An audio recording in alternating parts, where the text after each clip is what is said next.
Bon, c'est pas trop l'ambiance, mais... Putain, j'adore cette chemise. Bah merde, je l'ai mise à l'envers.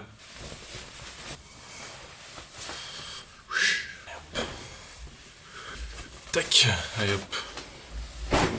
Hey, salut les hardos. Aujourd'hui, troisième partie de mon top 50 de mes albums de métal favoris. On a déjà passé en revue les 20 derniers albums du classement, et donc dans cette troisième partie, vous l'avez compris, on va parler des 10 albums du milieu. Et mine de rien, c'est une partie charnière, parce qu'on va passer de la deuxième à la première moitié de tableau. Et à partir du top 20, il n'y a plus vraiment de hiérarchie, le classement est beaucoup plus artificiel, je dirais. Les 20 premiers albums demeurent pour moi des classiques et font partie intégrante de mon identité. Bon, il y a deux règles que j'énonce à chaque fois et je vais vous les rappeler. Ici, on parle bien de heavy metal et de toutes ses ramifications au cours du temps. Voilà, le hard rock, le punk, c'est hors sujet. Et la deuxième règle, c'est que je me limite à un album par artiste. Putain, il fait des travaux ce con alors que c'est dimanche. Pas le droit. Évidemment, je vous invite à commencer par les deux premières parties, et si ça vous plaît, de commenter, like, pouce bleu, enfin tout le bordel quoi. Bon, let's go là, je parle trop. Ouais, tu fais des gros bras cette chemise quand même. Bon, pas sûr de la porter la prochaine fois quand même. Pas déconner.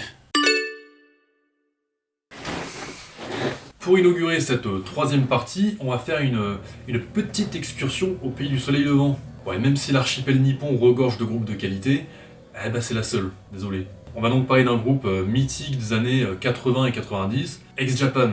Alors X-Japan, c'est un peu les papas du visual kei. Bon, je vais pas m'étendre longuement dessus, mais le visual kei, c'est un mouvement culturel qui dépasse largement le cadre de la musique et qui embrasse une esthétique vestimentaire pour le moins particulière. À la croisée des genres et des époques, il emprunte au glam rock anglo-saxon avec son maquillage et ses perruques. Mais également au Japon plus ancien avec des vêtements provenant du théâtre kabuki. Ce qui donne un côté hybride pour le moins décalé. Bon, et musicalement, c'est pareil. Alors glam rock, speed metal, power metal, et le tout baigné dans une ambiance symphonique assez épique. Alors c'est une carrière qui est assez courte, il y a eu que 5 albums qui sont sortis en moins d'une décennie, et il y en a surtout 3 que je retiens.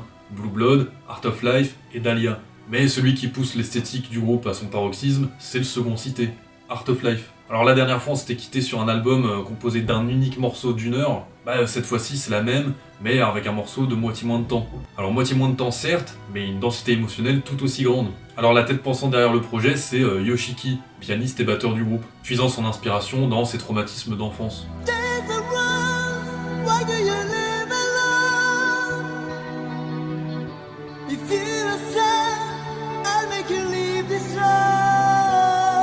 Alors structurellement, on est vraiment proche d'une suite classique. L'œuvre se déploie en mouvements successifs où chaque instrument a son espace d'expression, un peu comme une symphonie finalement. L'album va démarrer par quelques motifs de guitare en son clean, assez délicats et rêveurs, pour enfin se muer en une déferlante de heavy épique speedée.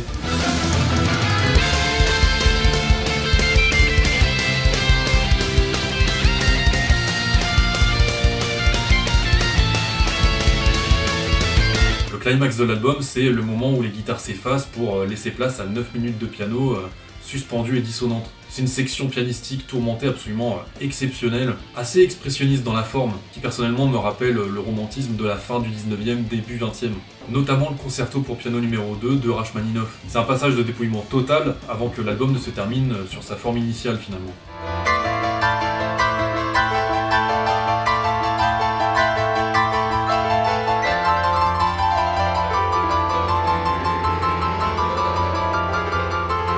Voilà, ce disque c'est vraiment un ovni du métal qui alterne entre moments réconfortants et dérangeants.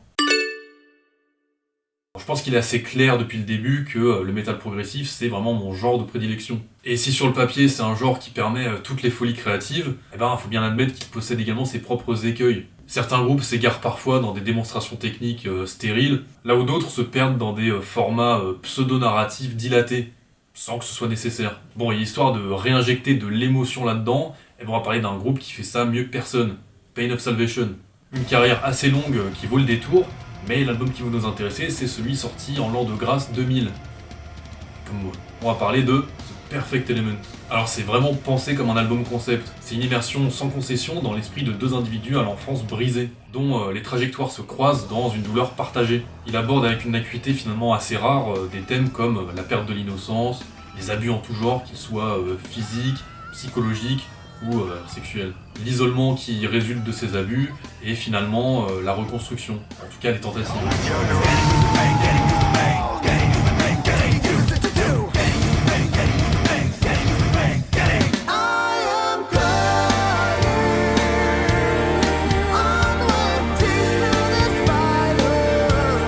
identité thématique qui trouve écho dans l'écriture, puisqu'ici tout est animé par la nécessité émotionnelle, plus que par une logique formelle. La guitare c'est souvent la star absolue dans ce genre de musique, mais ici les riffs sont plutôt épurés et se fondent dans la composition, privilégiant les textures expressives.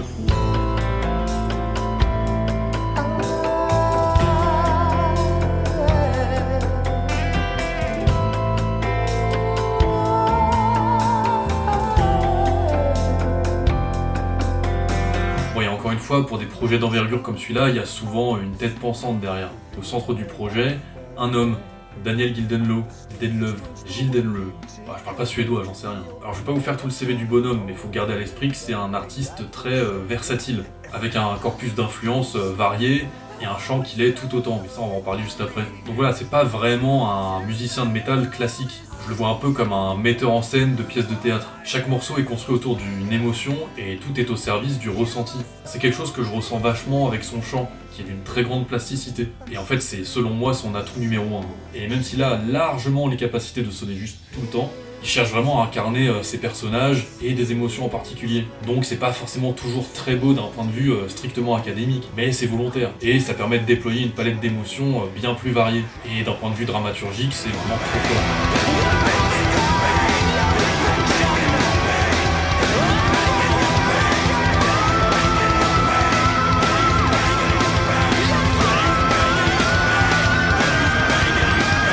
Voilà, pour moi c'est vraiment un album concept mythique, dans la longue lignée des Operation Mindcrime, Metropolis Part 2 ou même The Wall de Pink Floyd. Rien que ça. Bon là je sens les puristes du black metal grincer des dents. Ouais, c'est vrai que je vous ai un peu laissé pour compte. Mais comme je sais me rattraper, on va parler d'un cadre du black des années 90. Storm of the Light's Bane de Dissection. Encore une fois, Dissection ça fait partie de ces groupes qui sont pas strictement des one-man band, mais qui sont clairement animés par l'esprit d'une personne, en l'occurrence John Nutwaite. Un personnage aussi fascinant qu'ignoble, je vous laisse le soin de découvrir pourquoi. Alors ils avaient déjà frappé fort en 93 avec l'album The Somber Lane, mais ils remettront le couvert 2 ans plus tard avec l'album qui nous intéresse. Ici le groupe impose une vision plus singulière et également plus érudite du genre, à la croisée entre la rudesse du black de cette époque et en même temps un sens mélodique clairement hérité du métal des années 80.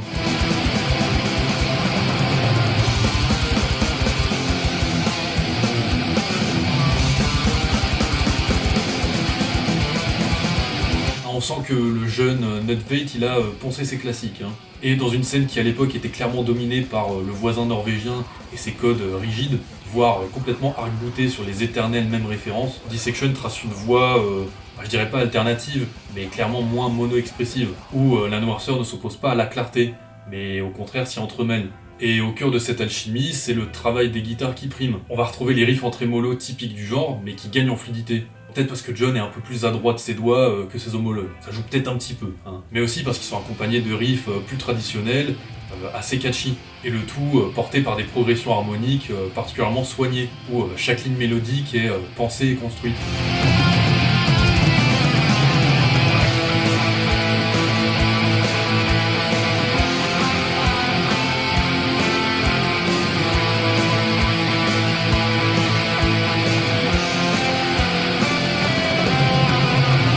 Ménage ses inspirations en incorporant des guitares clean et quelques notes de piano empreintes de mysticisme, qui donnent un côté suspendu dans le temps. Et c'est vrai que du coup ça confère au disque une dimension assez paradoxale. C'est à la fois immédiatement immersif, voire accessible de par certaines accroches mélodiques, tout en conservant une aura profondément sombre et élitiste. Et même si la production est volontairement rugueuse, on tombe jamais dans une espèce de bouillie inintelligible. On maintient ce grain froid et hivernal qui va ancrer l'album dans son époque. Et c'est vrai que si on fait la cartographie du black scandinave des années 90, cet album il tient une place toute particulière. Celle d'une œuvre capable de concilier exigence esthétique et sens de la composition. Et je pense que c'est vraiment à ça qu'il tient sa longévité. C'est en périphérie de Vancouver, loin des centres névralgiques traditionnels du métal, qu'émerge dans les années 90 une figure aujourd'hui incontournable du métal, aussi imprévisible que fascinante. Compositeur compulsif, producteur obsessionnel, et connu pour ses choix capillaires assez douteux. On va parler de Devin Townsend, un personnage dont l'excentricité apparente cache en réalité un tumulte bien plus profond. Alors qu'il est en proie au doute et à l'incertitude, l'année 1997 sera bénie pour le Canadien, puisqu'il se révélera par 2 fois et sous 2 différentes casquettes. Alors sous son nom, il va donner naissance à un projet de prog Atmo dont on parlera au moment venu, hein. Mais pour l'heure, ce qui va nous intéresser, c'est plutôt son Nemesis. Ouais, tout va bien chez lui. Avec son groupe Strapping Young Lad, il sortira en 95 un premier album certes perfectible, mais qui laissait entrevoir un potentiel immense. On va parler du deuxième album du groupe, City. L'homme à l'occiput luisant laisse parler ses troubles bipolaires pas encore diagnostiqués en une furia dévastatrice. Il canalise toute sa frustration passée pour produire la musique la plus extrême qui soit.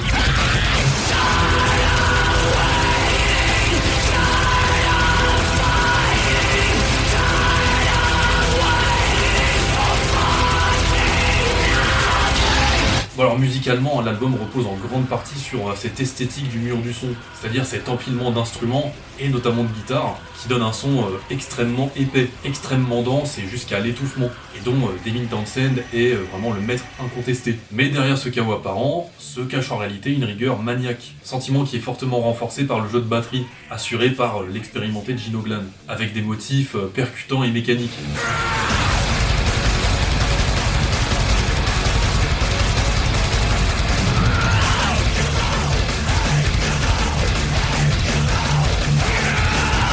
Pour ce qui est du chant, il n'y a aucune retenue. Devin, c'est un chanteur prodige, avec une tessiture large et un registre très varié. Il a une puissance vocale absolument titanesque, capable de passer du chant clair presque cristallin à des éructations viscérales. Ouais, sa technique, elle est globalement très maîtrisée, mais attention quand même, ça s'apparente à du suicide vocal. On ressent vraiment les influences indus de l'époque, comme Fear Factory ou Ministry par exemple, mais avec une dimension apocalyptique décuplée.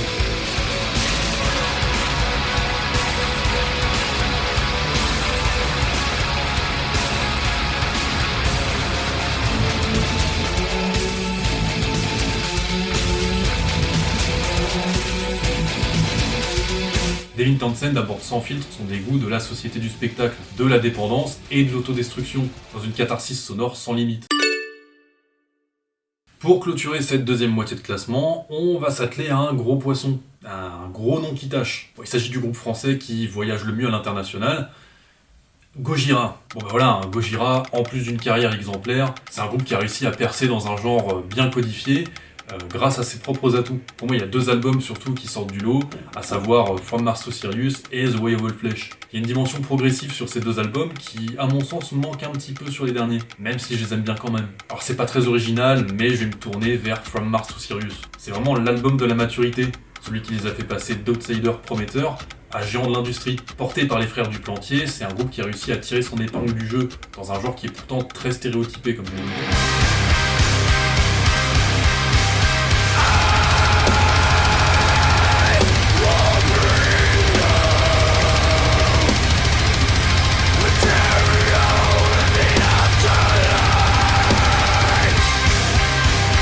Joe, c'est vraiment le compositeur par excellence. Précis et sûrement plus technique qu'il laisse transparaître, il sait s'effacer au profit de la composition. Et au-delà de ses gros riffs pachydermiques, il enrichit son jeu de nombreuses techniques assez atypiques, comme des harmoniques artificielles par exemple, et d'autres qui rendent la musique de Gojira assez singulière. Bon, et Mario, son frère cadet, lui pour le coup c'est un batteur explosif et très technique, mais pas dénué de nuances non plus. Et malgré la brutalité du mur sonore, je trouve que chaque instrument trouve sa place dans l'espace. Disons que c'est pas une bouillie de disto boostée aux hormones, comme chez certains groupes de death. On a des effets de guitare qui sont nets, une basse qui est proéminente, et une reverb naturelle qui sonne vraiment bien, contrairement à leurs homologues.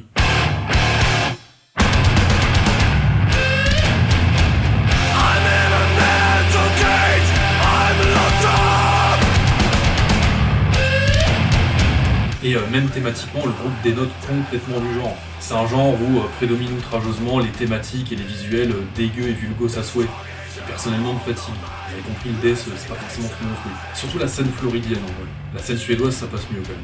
On peut pas proprement dire que c'est un album concept, mais on y entrevoit quand même une trame écologique et spirituelle propre au groupe. Mars représente la guerre et la colère, et Sirius, lui, représente la paix et la rédemption. Et ça se sent dans la musique avec des sections de gros riffs syncopés, de polyrythmie, au contraire des sections calmes, assez épurées, plutôt répétitives et hypnotiques, sans que ce soit chiant pour autant, ça renforce surtout l'aspect narratif.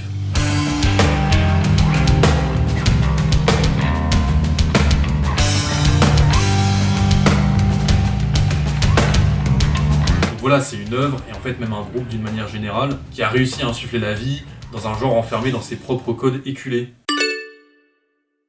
La longévité dans la musique, c'est un vrai défi. En effet, il y a quand même assez peu de groupes qui arrivent à traverser les décennies sans s'émousser. Judas Priest, c'est une figure tutélaire, voire même biblique de la New Wave of British Heavy Metal. C'est un groupe qui, après une décennie fastueuse, a montré quelques signes de fatigue. À la fin des années 80, ils ont sorti 2 albums, pas foncièrement mauvais, mais voilà, moins tranchants et plus synthétiques. Les seniors donnent leur réponse en 1990 avec Painkiller.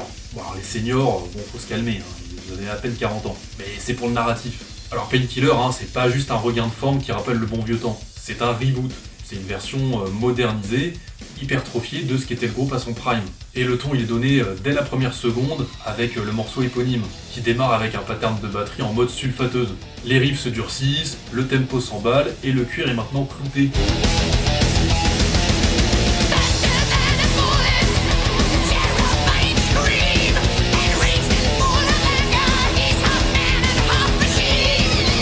Complètement dopé à l'adrénaline, jusqu'à se demander si on peut vraiment classer encore cet album sous la simple bannière heavy metal. Il est clair que la musique, de par son énergie et son agressivité, flirte avec le speed, voire le thrash metal. Chaque morceau devient une arène pour le tandem de gratteux Tipton Downing, qui s'affrontent dans des duels d'acier incandescent. Riff plus acéré que jamais, attaque tranchante et avalanche de solo en veux-tu en voilà, où les 2 guitaristes se répondent coup pour coup. Bon, cependant, avantage Glenn Tipton quand même. Il est plus technique, plus propre et plus varié. C'est vraiment le guitariste le plus sous-coté de son époque.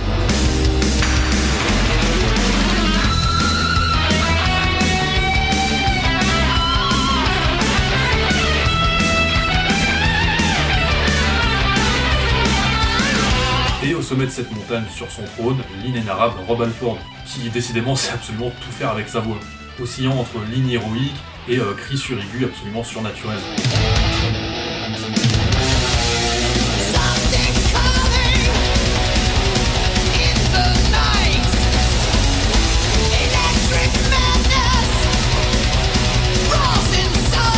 Bon, et par la suite, le groupe continuera son escalade de la violence, mais en l'absence de Rob Halford. Sera alors intronisé Tim Reaper Owens avec l'album Jugulator, que personnellement j'aime beaucoup. D'ailleurs, avant qu'on se quitte... En fait, j'allais oublier, mais je possède la galette, donc voilà, je voulais vous la montrer. Belle cover quand même. On va faire une petite excursion chez le moins sexy de nos voisins, un pays qu'on aurait dû annexer il y a bien longtemps. Allez hop, ça c'est dit. Qui aurait pu prédire que la Belgique serait le pays d'origine de l'un des groupes les plus rafraîchissants de cette décennie. On se rend donc dans la sympathique petite ville flamande de Louvain, à la rencontre de Brutus. Alors pour le coup, je connais pas très bien la discographie du groupe, mais ce que je peux vous assurer, c'est que leur album Unison Life m'a foutu une espèce de mandale là comme ça dans la gueule, j'étais pas prêt. C'est l'album le plus récent de la liste, et franchement j'ai été séduit dès les premières notes.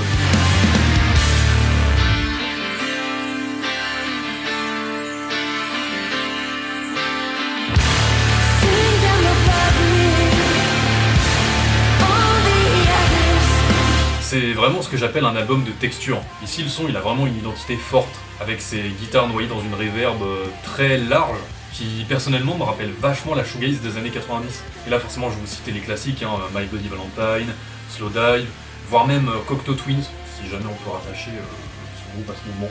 On a également une basse très soutenue, très présente, et qui va lier les différentes couches d'instruments. La star du groupe, le cerveau, c'est Stéphanie Manners, à la fois batteuse et chanteuse, ce qui est quand même assez rare. C'est vraiment elle, avec son jeu de batterie, qui va ouvrir et fermer l'espace sonore, avec un jeu énergique, beaucoup de cymbales, et donc il y a vraiment quelque chose d'explosif. Elle a vraiment de la dynamite dans les poignets. Je suis aussi très très fan de son chant, avec cette belle voix assez claire et en même temps un petit peu éraillée. Il y a ce léger fry un peu cassé, qui donne des couleurs assez fragiles et en même temps assez puissantes et libératrices.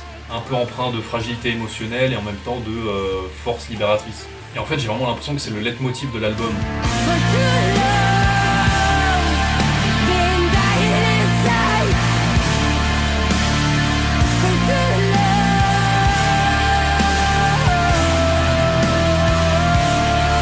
qui est assez étonnant, c'est qu'on va retrouver certains riffs avec des accents étonnamment pop. Et je crois que c'est vraiment ce qui m'a happé directement dans la musique. On va avoir des lignes mélodiques en mid-tempo assez réconfortantes, qui vont déboucher sur des passages beaucoup plus brutaux. Et ces éléments popisants plongés dans quelque chose de chaotique et orageux, c'est vraiment ce qui fait l'identité du groupe et la tension permanente de leur musique. Et c'est totalement raccord avec les thèmes abordés d'ailleurs. En fait, c'est des thèmes qui sont assez universels et terre à terre. La surcharge émotionnelle, la vulnérabilité mentale, le passage à l'âge adulte, la crise existentielle.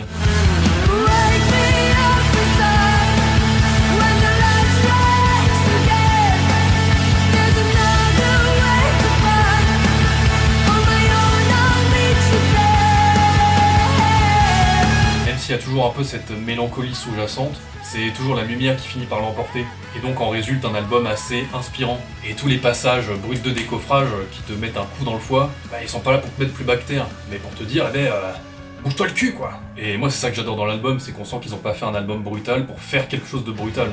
Donc ouais, vraiment cet album ça a été une énorme claque. Et encore une fois, ça fait partie des albums plutôt courts de la liste. Il dure une quarantaine de minutes, et franchement j'espère de tout cœur que vous vivrez les mêmes émotions que moi. Alors je vous recommande vivement d'enfiler vos gants, des lunettes et un tuba. Parce que là on va faire une petite descente dans la fosse septique. Avec le groupe français Peste Noire, il s'agit pas seulement d'écouter un album, mais de s'y confronter. C'est un voyage volontaire dans quelque chose de poisseux, d'inconfortable, voire même de répulsif. Et en même temps à la fois étrangement fascinant. Oui, on regarde tous sa merde dans la cuvette avant de tirer la chasse. Enfin, je vois. Peste Noire, c'est l'œuvre d'un homme, la sale famine de Valfund. Ouais, c'est vraiment le pseudo du mec. Un type qui a peut-être un peu trop pris à cœur les mantras du black metal, pour en extraire sa plus substantifique moelle et se le réapproprier à sa manière. Au cours d'une carrière riche et étonnamment assez variée, c'est l'ordure à l'état pur qui m'a le plus marqué.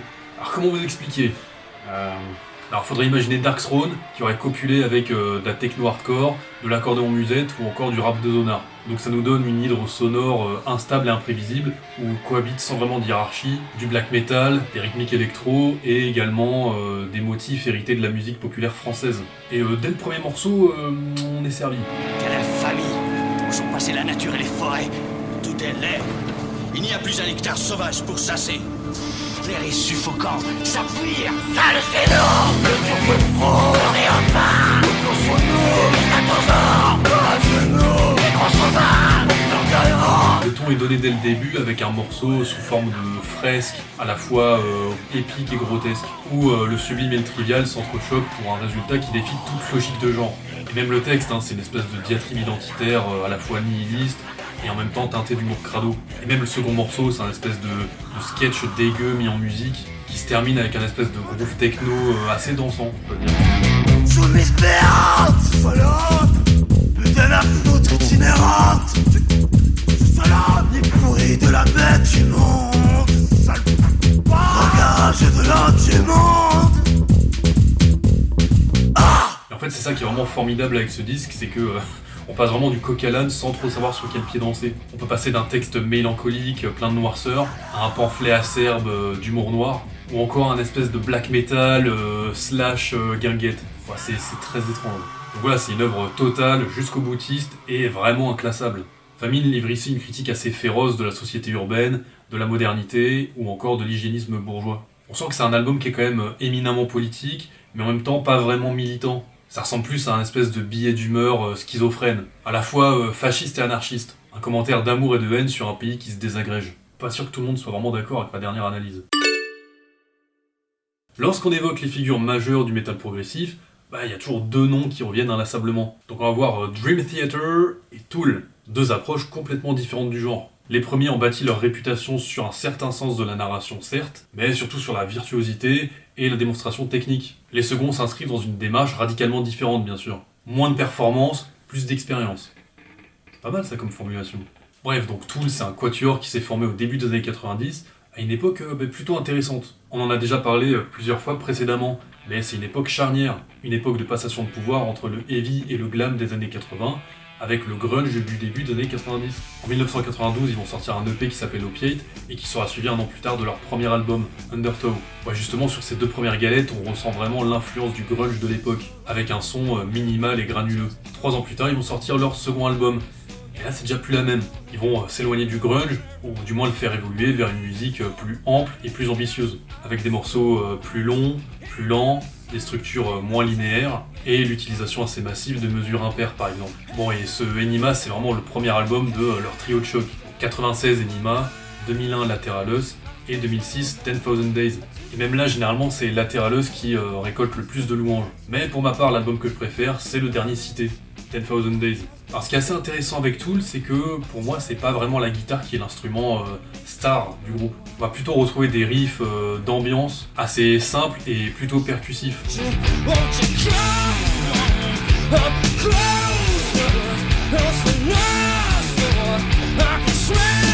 Mais en réalité, l'épine dorsale du groupe, c'est vraiment le tandem Justin Chancellor et Danny Carey, respectivement bassiste et batteur. Tous deux possèdent un jeu remarquablement riche, précis et technique. Et c'est vraiment eux qui dirigent les choix rythmiques, en mêlant des polyrythmiques complexes, des mesures impaires comme je l'ai déjà dit, mais aussi parfois des grooves assez irrésistibles.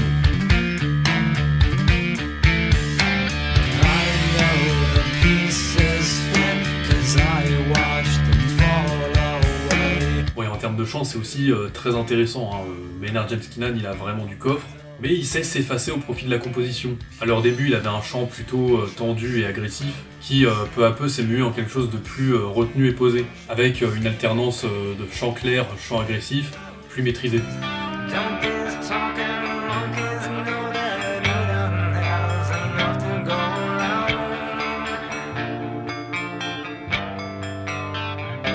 Donc voilà, on alterne vraiment entre des passages lourds et percutants, avec des passages plus contemplatifs et méditatifs, généralement assez longs et répétitifs, et qui servent un petit peu à mettre dans un état de transe, accompagnés de percussions tribales bien senties. Bon voilà, hein, même si c'est 10,000 Days que j'ai choisi pour le classement, tout ce que j'ai pu dire s'applique assez globalement aux autres albums cités.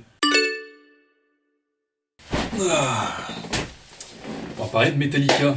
Bon voilà, hein, Metallica avec plus tard Linkin Park, c'est peut-être le groupe qui a le plus percé la bulle du métal pour s'immiscer sur les ondes radio ou même sur MTV. Ce qui m'a toujours assez étonné, parce que quand même les débuts, ils sont un petit peu assez vénères. Bah ouais, c'est les papas du trash, et même si aujourd'hui musicalement j'ai un gilet pare-balles, c'est quand même un petit peu de la musique extrême pour le commun des mortels. On est tous plus ou moins d'accord pour dire que Saint Anger c'est le pire album.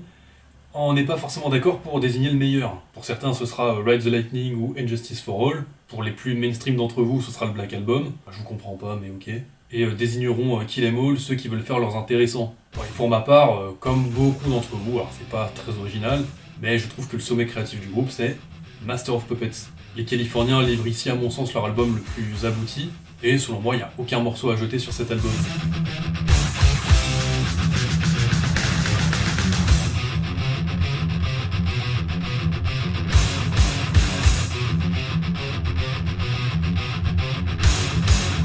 Alors l'album a récemment fêté ses 40 ans, et on peut dire que les riffs sont toujours indémodables. Les solos sont également très qualitatifs. Alors il semblerait que ce soit le regretté Cliff Burton qui les ait écrits pour Kirk Hammett, qui lui les interprète vraiment très très bien.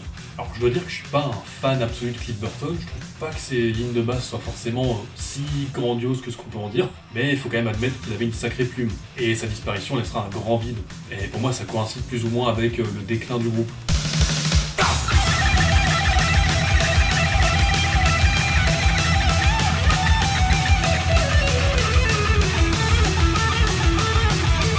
Les 50 et quelques minutes qui constituent l'album, et même des parties instrumentales en son clair qui sont bienvenues, qui font respirer la composition.